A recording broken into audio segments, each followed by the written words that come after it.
ಯಾವ ಒಂದು ವಿಶೇಷ ಇಂಗ್ರೀಡಿಯೆಂಟ್ ಹಾಕಿದಾಗ ಈ ಸ್ವೀಟು ಚೆನ್ನಾಗಿ ಮೂಡಿ ಬರುತ್ತೆ ಅನ್ನೋದನ್ನು ನಾವು ಈ ವಿಡಿಯೋದಲ್ಲಿ ತಿಳ್ಕೊಳ್ಳೋಣ. ಶ್ರೀ ನಳಪಾಕ ಚಾನಲ್ಗೆ ಸ್ವಾಗತ, ಸುಸ್ವಾಗತ. ರುಚಿಕರ ಮತ್ತು ಆರೋಗ್ಯಕರ ರೆಸಿಪಿಗಾಗಿ ಶ್ರೀ ನಳಪಾಕ ಚಾನಲ್ ಸಬ್ಸ್ಕ್ರೈಬ್ ಮಾಡಿ ಮತ್ತು ಬೆಲ್ ಐಕಾನ್ ಪ್ರೆಸ್ ಮಾಡಿ. ಸ್ನೇಹಿತರಿಗೆಲ್ಲರಿಗೂ ನಮಸ್ಕಾರ. ಇವತ್ತೇನಪ್ಪ ಅಂದರೆ ವಿಶೇಷ ರೀತಿಯಲ್ಲಿ ಒಂದು ಹಬ್ಬಕ್ಕೆ ಸ್ವೀಟ್ ರೆಡಿ ಮಾಡೋದು ಅಂಥೇಳಿ. ಆ ಸ್ವೀಟ್ ಮಾಡೋಕ್ಕೆ ನಾನಿಲ್ಲಿ ಸೇಬು ಹಣ್ಣನ್ನು, ಹಾಗೆ ಗೋಡಂಬಿ, ಹಾಲು, ಹಾಗೆ ಬಾದಾಮಿ, ದ್ರಾಕ್ಷಿ, ಹಾಗೆ ಶಾವಿಗೆನ ಇಲ್ಲಿ ನಾನು ಸ್ವೀಟ್ ಮಾಡೋಕ್ಕೆ ತೊಗೊಂಡಿದ್ದೀನಿ.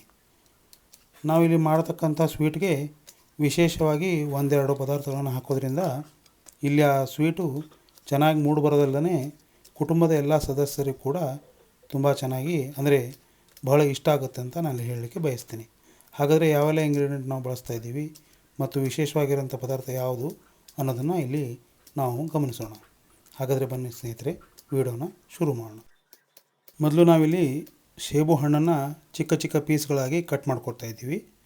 ನಂತರ ಯಾಲಕ್ಕಿನ ಅಂದರೆ ಫ್ರೇಗ್ನೆನ್ಸು ಮತ್ತು ಹಾಗೆ ಟೇಸ್ಟ್ಗೋಸ್ಕರ ಯಾಲಕ್ಕಿನ ನಾವು ಏನಪ್ಪ ಅಂದರೆ ಕುಟಾಣಿಯಲ್ಲಿ ಚೆನ್ನಾಗಿ ಪುಡಿ ಮಾಡ್ಕೊಂಡ್ಬಿಟ್ಟು ಅದನ್ನು ರೆಡಿ ಮಾಡಿ ಇಟ್ಕೊಳ್ತಾ ಇದ್ದೀವಿ. ಯಾಲಕ್ಕಿನ ಈ ರೀತಿಯಾಗಿ ಬಿಡಿಸಿ ಅದರಲ್ಲಿರೋ ಫ್ರೇಗ್ನೆನ್ಸ್ ಬರೋ ಹಾಗೆ ಚೆನ್ನಾಗಿ ನಾವು ಪೌಡ್ರ್ ಮಾಡಿಕೊಂಡು ಇಟ್ಕೋಬೇಕು. ಅಂದಾಗ ಮಾತ್ರ ನಾವೇನಪ್ಪ ಅಂದರೆ ಅದರದೊಂದು ಫ್ರೇಗ್ನೆನ್ಸು ಈ ಒಂದು ರೆಸಿಪಿಯಲ್ಲಿ ಮೂಡಿಬರುತ್ತೆ. ಹಾಗೆ ಇಡಿಯಾಗಿ ಹಾಕಿಬಿಟ್ರೆ ಅದರ ಫ್ರೇಗ್ನೆನ್ಸ್ ಏನಪ್ಪ ಅಂದರೆ ಚೆನ್ನಾಗಿ ಸ್ಪ್ರೆಡ್ ಆಗೋದಿಲ್ಲ. ಈ ರೀತಿಯಾಗಿ ನಾವು ಏಲಕ್ಕಿನ ಸುಲಿದ್ಬಿಟ್ಟು ಚೆನ್ನಾಗಿ ಕುಟ್ಟಿಬಿಟ್ಟು ಅಥವಾ ಮಿಕ್ಸರ್ನಲ್ಲಿ ಹಾಕಿಬಿಟ್ಟು ಪೌಡ್ರ್ ಮಾಡಿ ತಕ್ಕೋಬೇಕು. ಆಗ ಮಾತ್ರ ಅದರ ಫ್ರೇಗ್ನೆನ್ಸು ಚೆನ್ನಾಗಿ ಈ ಒಂದು ರೆಸಿಪಿಯಲ್ಲಿ ಮೂಡಿಬರುತ್ತೆ. ನಾನು ಇಲ್ಲಿ ಸುಮಾರು 5ರಿಂದ 6 ಏಲಕ್ಕಿನ ಬಳಸ್ತಾಯಿದ್ದೀನಿ. ಈ ಒಂದು ಪದಾರ್ಥ ಹಾಕೋದ್ರಿಂದ ನಮ್ಮ ರೆಸಿಪಿ ಚೆನ್ನಾಗಿ ಮೂಡಿಬರುತ್ತೆ. ಅದಲ್ಲದೆ ಮುಂದೆ ಬರುವಂಥ ಇನ್ನೂ ಇಂಗ್ರೀಡಿಯೆಂಟ್ಗಳು ಈ ಒಂದು ರೆಸಿಪಿನ ಹೆಚ್ಚಾಗಿ ಟೇಸ್ಟಿಯಾಗಿ ಮಾಡೋಕ್ಕೆ ಹೆಲ್ಪ್ ಆಗುತ್ತೆ.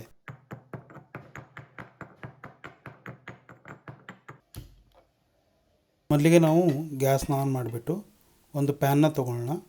ಪ್ಯಾನ್ನಲ್ಲಿ ನಾವು ತೊಗೊಂಡಿರೋಂಥ ಶಾವಿಗೆನ ಚೆನ್ನಾಗಿ ಹುರ್ಕೋಬೇಕು. ಈಗ ನಿಮಗೆ ರೆಡಿಮೇಡ್ ಮಾರ್ಕೆಟ್ನಲ್ಲಿ ಹುರಿದಿರೋಂಥ ಶಾವಿಗೆ ಸಿಗ್ತವೆ. ಆದರೆ ನಮಗೆ ಬೇಕಾಗಿರೋಂಥ ಒಂದು ರೈಟ್ ಟೆಂಡೆನ್ಸಿ ಅಂತ ಕರಿತೀವಲ್ಲ, ಕನ್ಸಿಸ್ಟೆನ್ಸಿಯಲ್ಲಿ ನಾವು ಹುರ್ಕೋಬೇಕು.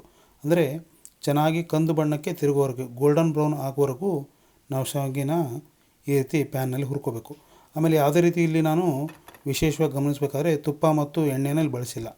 ಕಾರಣ ಈ ರೀತಿ ನಾವು ಪ್ಯಾನ್ನಲ್ಲಿ ಅಂದರೆ ನಾನ್ ಸ್ಟಿಕ್ ಪ್ಯಾನ್ ಆಗಿರೋದ್ರಿಂದ ಈ ರೀತಿ ಹುರ್ಕೊಳ್ಳೋದ್ರಿಂದ ಚೆನ್ನಾಗಿ ಅದು ಒಂದು ಹಳ್ಳಿ ಶೈಲಿಯಲ್ಲಿ, ಈಗ ನಾವು ಒಲೆಯನ್ನು ಹಚ್ಚಿಬಿಟ್ಟು ಯಾವ ರೀತಿಯಾಗಿ ಕಟ್ಟಿಗೆಯಿಂದ ಮಾಡಿರೋಂಥ ಒಲೆ ಸೌದೆಯಲ್ಲಿ ನಾವು ಯಾವ ರೀತಿ ಒಲೆ ಹಚ್ಕೊಂಡ್ಬಿಟ್ಟು ಒಂದು ವಸ್ತುವಿನ ಈ ರೀತಿಯಾಗಿ ಬಾಡಿಸಿದಾಗ ಯಾವ ರೀತಿ ಒಂದು ಫ್ರೇಗ್ನೆನ್ಸ್ ಬರುತ್ತೋ ಅಥವಾ ಒಂದು ಅರೋಮಾ ಬರುತ್ತೋ, ಅದೇ ಸೇಮ್ ಅರೋಮಾ ನೀವು ಈ ರೀತಿಯಾಗಿ ಪ್ಯಾನ್ನಲ್ಲಿ ಯಾವುದೇ ಒಂದು ತುಪ್ಪ ಅಥವಾ ಎಣ್ಣೆನ ಬಳಸದೆ ಹುರಿಬೇಕು.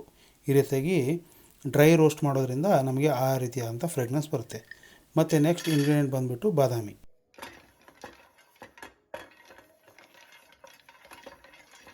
ಚೆನ್ನಾಗಿ ಬಾದಾಮಿನ ಕೂಡ ಹುರ್ಕೋತಾ ಇದ್ದೀವಿ. ಅಂದರೆ ಇದನ್ನು ಕೂಡ ನಾವು ಡ್ರೈ ರೋಸ್ಟಾಗಿ ಮಾಡ್ಕೋತಾ ಇರೋದು. ಡ್ರೈ ರೋಸ್ಟ್ ಮಾಡ್ಕೊಳ್ಳೋದ್ರಿಂದ ಇಲ್ಲಿ ನಾವು ತುಪ್ಪ ಅಥವಾ ಎಣ್ಣೆನ ಹಾಕದೇ ಇರೋದ್ರಿಂದ ಇದು ಚೆನ್ನಾಗಿ ಅದರ ಸಿಪ್ಪೆಗಳೆಲ್ಲ ಸುಟ್ಬಿಟ್ಟು ಚೆನ್ನಾಗಿ ಒಂದು ಸ್ಮೋಕಿ ಫ್ಲೇವರ್ ಇಲ್ಲಿ ಮೂಡಿ ಬರುತ್ತೆ. ಅದರಿಂದ ನಾವು ಸಾಂಪ್ರದಾಯಿಕವಾಗಿ ಕೂಡ ಈ ಒಂದು ರೆಸಿಪಿನ ಮಾಡಿದ ಹಾಗೆ ಇಲ್ಲಿ ನಮಗೆ ಟೆಕ್ಸ್ಚರ್ ಅಥವಾ ಟೇಸ್ಟ್ ದೊರೆಯುತ್ತೆ. ನಂತರ ನಾವು ಗೋಡಂಬಿನ 1/2 ಅಂದರೆ ಚಿಕ್ಕದಾಗಿ ಪೀಸ್ ಮಾಡ್ಕೊಂಡ್ಬಿಟ್ಟು ಅದನ್ನು ಕೂಡ ಡ್ರೈ ರೋಸ್ಟ್ ಮಾಡ್ಕೋತಾ ಇದ್ವಿ. ಇದೊಂದು ಸಾಮಾನ್ಯವಾಗಿ ಪರಿಮಳ ಬಿಡೋಕ್ಕೆ ಶುರು ಆಗುತ್ತೆ. ನೀವು ಹುರಿದ ತಕ್ಷಣವೇ ಏನಪ್ಪ ಅಂತಂದರೆ ಒಂದು ಅದರದ್ದು ಟೆಂಡೆನ್ಸಿ ಚೇಂಜ್ ಆಗಿಬಿಟ್ಟು ಇಲ್ಲಿ ಕಲರ್ ಕೂಡ ಸ್ವಲ್ಪ ಬ್ರೌನಿಷ್ ಆಗಿ ಮೂಡಿಬರುತ್ತೆ. ಅಲ್ಲಿವರೆಗೂ ಇದನ್ನು ಹಾರ್ಡ್ಲಿ 2 to 3 ಮಿನಿಟ್ಸ್ವರೆಗೆ ಇದನ್ನು ಮೀಡಿಯಮ್ ಫ್ಲೇಮ್ನಲ್ಲಿ ರೋಸ್ಟ್ ಮಾಡಬೇಕು. ಹಾಗೆ ಸ್ನೇಹಿತರೆ, ಇದೇ ರೀತಿಯಾದಂತಹ ರುಚಿಕರ ಮತ್ತು ಆರೋಗ್ಯಕರ ರೆಸಿಪಿಗಳು ಚಾನಲ್ನಲ್ಲಿ ಇವೆ. ಅವು ತಾವು ವಿಡಿಯೋಗಳನ್ನು ಚೆಕ್ಔಟ್ ಮಾಡ್ಬೋದು. ಮತ್ತು ಈ ವಿಡಿಯೋ ನಿಮಗೆ ಇಷ್ಟ ಆದಲ್ಲಿ ಹೆಚ್ಚು ಲೈಕ್, ಶೇರ್ ಮಾಡಿ, ಚಾನಲ್ನ ಸಬ್ಸ್ಕ್ರೈಬ್ ಮಾಡಿ ಸಪೋರ್ಟ್ ಮಾಡೋಕ್ಕೆ ಮರಿಬೇಡಿ. ನೆಕ್ಸ್ಟ್ ಇಂಗ್ರೀಡಿಯೆಂಟು ನಾವಿಲ್ಲಿ ಕಿಸ್ಮಿಸಿ ಅಂದರೆ ದ್ರಾಕ್ಷಿ, ಡ್ರೈ ಗ್ರೇಪ್ಸ್ನ ಇಲ್ಲಿ ಬಳಸ್ತಾ ಇದ್ದೀವಿ. ಇದನ್ನು ಕೂಡ ನಾವು ಡ್ರೈ ಆಗಿ ಏನಪ್ಪ ಅಂದರೆ ರೋಸ್ಟ್ ಮಾಡ್ಕೋತಾ ಇದ್ದೀವಿ. ನೀವು ಇಲ್ಲಿ ಗಮನಿಸಬೇಕಾದಂಥ ಅಂಶ ಏನಪ್ಪ ಅಂದರೆ ಯಾವುದೇ ವಸ್ತುನ ನಾವಿಲ್ಲಿ ತುಪ್ಪ ಅಥವಾ ಎಣ್ಣೆನ ಹಾಕಿಲ್ಲ. ಆದ್ದರಿಂದ ಇವು ಡ್ರೈ ಆಗಿ ಹಾಗೆ ಏನಪ್ಪ ಅಂದರೆ ನಾವು ಹುರ್ಕೊಳ್ಳೋಕ್ಕೆ ಟ್ರೈ ಮಾಡ್ತಾಯಿದ್ದೀವಿ. ಅದರಿಂದ ಬರುವಂಥ ಅರೋಮಾ ಆಗಿರ್ಬೋದು, ಟೇಸ್ಟ್ ಆಗಿರ್ಬೋದು ತುಂಬಾ ಡಿಫ್ರೆಂಟ್ ಆಗಿರುತ್ತೆ. ಆದ್ದರಿಂದ ಈ ರೀತಿಯಾಗಿ ನೀವು ಒಮ್ಮೆ ಟ್ರೈ ಮಾಡಿ ನೋಡಿ. ಯಾಕಂದರೆ ಅದನ್ನು ನೀವು ಟ್ರೈ ಮಾಡಿ ನೋಡಿದಾಗ ಮಾತ್ರ ಅದರ ಸ್ವಾದ ಅಥವಾ ಅದರದ್ದು ಟೇಸ್ಟ್ ಅನ್ನೋದು ತಮಗೆ ತಿಳಿದು ಬರುತ್ತೆ. ಆದಾಗ್ಯೂ ಇದು ಒಂದು ಬೇರೆ ರೀತಿಯಾದ ರೆಸಿಪಿ ಟೇಸ್ಟನ್ನೇ ಕೊಡುತ್ತೆ.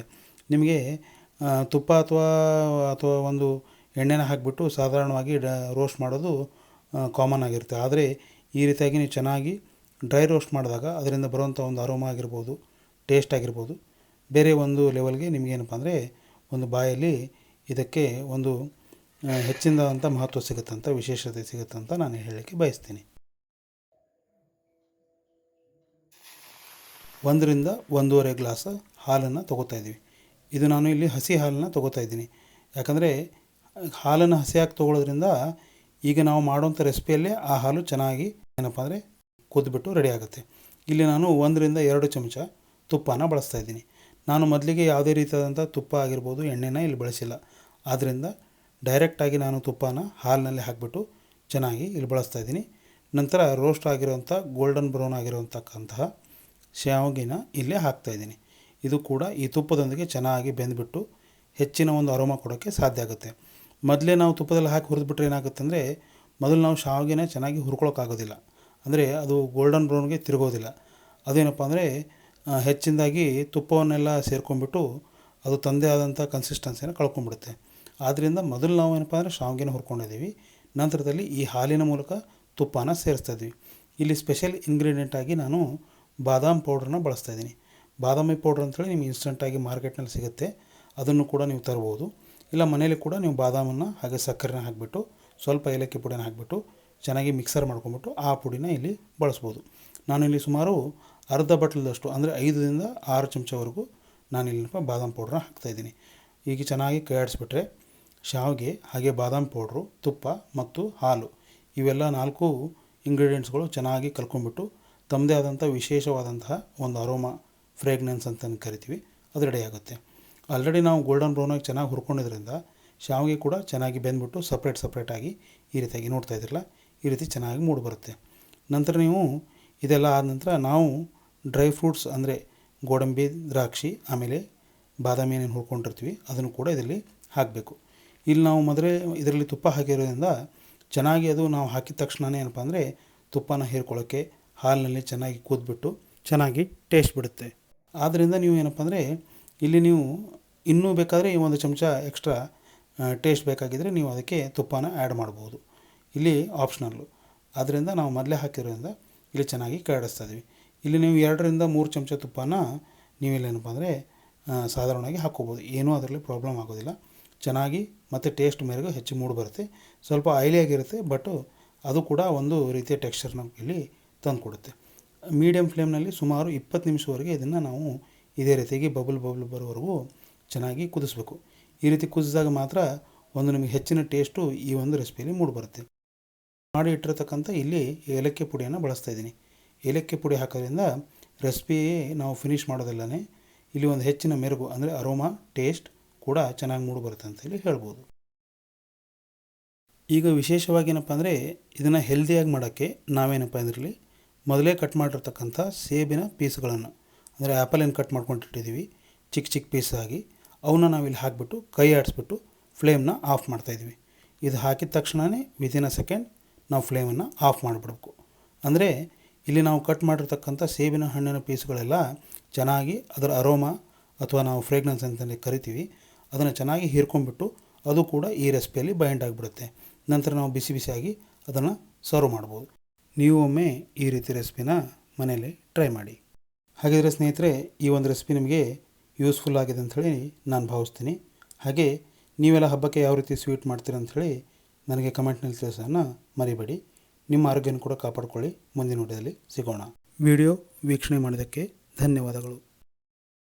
ರುಚಿಕರ ಮತ್ತು ಆರೋಗ್ಯಕರ ರೆಸಿಪಿಗಾಗಿ ಶ್ರೀ ನಳಪಾಕ ಚಾನಲ್ ಸಬ್ಸ್ಕ್ರೈಬ್ ಮಾಡಿ ಮತ್ತು ಬೆಲ್ ಐಕಾನ್ ಪ್ರೆಸ್ ಮಾಡಿ.